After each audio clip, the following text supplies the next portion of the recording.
Find the area of a rhombus if its vertices are 3, 0, 4, 5, -1, 4 and -2, -1 taken in order.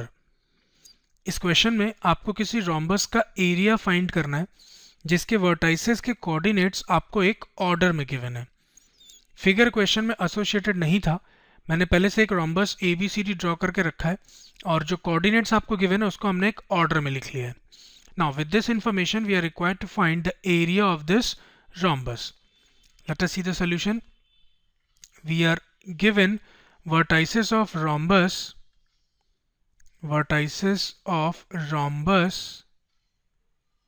as A having coordinates 3, 0, B having coordinates 4, 5, C having coordinates -4 and D having coordinates -2, -1, and we are required to find the area of the rhombus. Now, I hope rhombus का area find करने का जो formula हमारे पास था वो आपको याद होगा. We know that area of rhombus, मैंने सिर्फ रोम्बस लिखा है पर ध्यान रखिएगा एरिया ऑफ रोम्बस है वो, या फिर मैं एक काम करता हूँ यहाँ पे लिख भी देता हूँ. We know that area of rhombus is nothing but half of product of its diagonals. इसका मतलब सबसे पहले आपको इस रोम्बस के डायगोनल्स का लेंथ फाइंड करना होगा. मतलब we'll have to find the length AC and BD.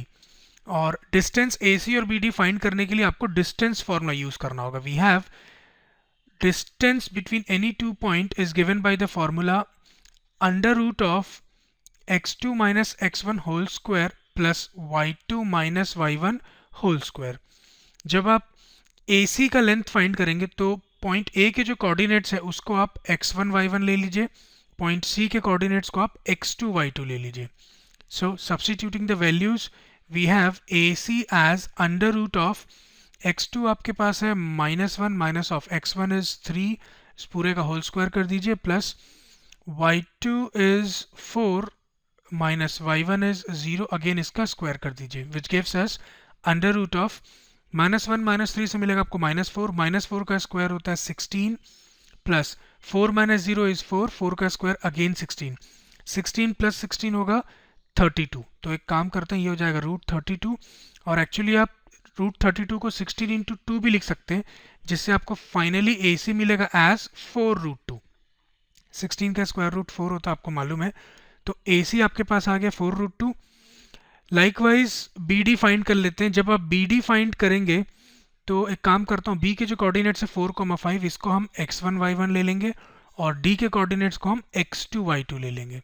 So substituting the values we have length BD as under root of x2 is -2 minus of x1 is 4, इस पूरे का whole square कर दीजिए, plus y2 is -1 minus of y1 is 5, again इसका square कर दीजिए, which gives us under root of -2 - 4 is -6 का square होगा 36 प्लस -1 - 5 से मिलेगा आपको -6, अगेन -6 का स्क्वायर होगा 36, which gives us under root of 36 plus 36 is 72, which can also be written as 36 into 2, और फाइनली आपको BD मिल जाएगा. 36 का स्क्वायर रूट होता है 6, तो ये मिलेगा आपको 6√2.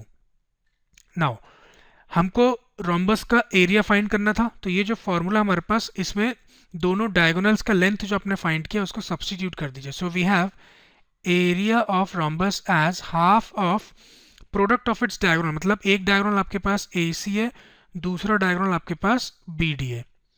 वैल्यू सब्स्टिट्यूट करते हैं. हाफ ऑफ AC आपने फाइंड किया एज 4√2 इंटू BD आपने फाइंड किया 6√2. नाउ आपको मालूम है √2 इंटू √2 2 होता है और डिनोमिनेटर के 2 से ये 2 कैंसिल हो जाएगा. फाइनली आपके पास बचेगा 6 into 4 which is equal to 24. और सिंस आपने एरिया फाइंड किया तो यूनिट लिख दीजिए इसका square units. So the area of the given rhombus is 24 square units. This completes our solution as well as entire exercise.